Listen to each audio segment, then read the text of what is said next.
Hey, I'm back.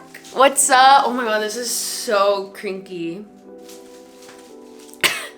What's up? I'm Lavrin and welcome back to my channel. Still getting used to saying that. I'm gonna get down to the nitty gritty of how I experienced autistic burnout a few months ago. And I'm gonna speak about like certain ways that like helped me kind of get through it. Yeah, some little tips and tricks that I found worked really good. By the way, I am not a doctor. I am strictly just speaking from my experience as an autistic person. And if you can relate to this, amazing. And if you cannot relate to this, still amazing. I'm gonna define autistic burnout. I'm gonna read a definition that I have found on the good old internet, and then I'm gonna define it and how my experience was. And keep in mind, autistic burnouts are different for everyone on the spectrum. Also can feel different for me each time that I go through an autistic burnout. This past one that I just experienced, it was a big one.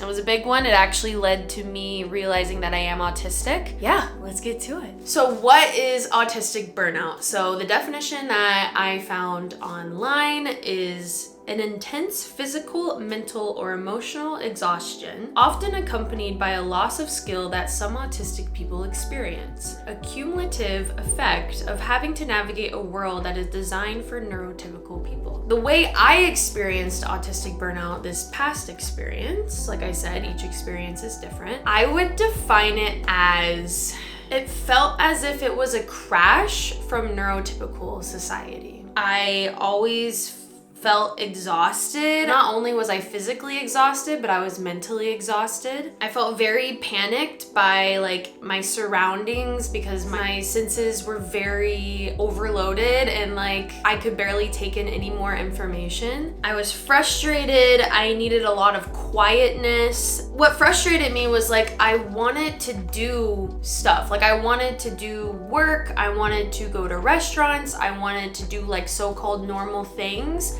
But I just like could not find the energy or the mental or physical like space to do those things. I just needed time by myself. And at the same time, I felt very guilty for not being able to do these everyday things. Like I was very hard on myself. Like, why the hell can I not do this? Why but I can do this every other day? Like I don't understand. And working through those feelings was very hard because I had to learn to be more gentle with myself. And on top of all that, it was very difficult for me to embrace this change because life keeps moving when you're in these autistic burnouts, and it's a lot. Life changes every day, and not in an autistic burnout, change is very hard for me. When I was in the autistic burnout, change just felt even more impactful on me, and it was hard. So how did I get myself through this? Honestly, okay, so I'm gonna list some like core concepts that really helped me through this time. So one thing that I realized that really helped me when I was going through my recent autistic burnout is rest, and rest. Oh my god, like I cannot stress this enough. I cannot. I had to realize how to regulate my senses. I had to regulate my senses. And by doing that, I just needed to not do anything. I just needed to chill, sleep, rest. Get yourself some headphones, earplugs, an eye mask. An eye mask can make everything just darker. If I wasn't getting up and drinking tea or eating, I was laying in my bed. I was doing breath work, just slowing down. The second thing that really helped me was stimming. And if you don't know what stimming is, it's basically like, I don't know like the official definition of it, but for me, it's like just like shaking and like, or like playing with something in your hand, something that just like soothes you or gets like energy, pent up energy out of you so that's no longer in you. Like for example, like anything can be a stim toy, anything. I'm literally messing with this notebook like under here as I'm talking because it's really soothing me. Stim kitchen, I just literally just like shake and be like, just like just get it like all out. That really helped me because honestly, by stimming, it kind of gave me a peace of mind and it allowed me to not be so harsh on myself because it was very soothing. All I gotta say is don't be afraid to stim. It's fucking incredible. So stim it out. Stim it out. Let it out. Let it out in a safe place, safe environment. And that brings me to my third point is seek support if needed. Find a safe space to just be open about what you're feeling. That's so important. I am very grateful that I had my wife with me when I was going through this autistic burnout. They helped me so much during it. I'm so grateful. I also had two of my bosses at work really help me get through it.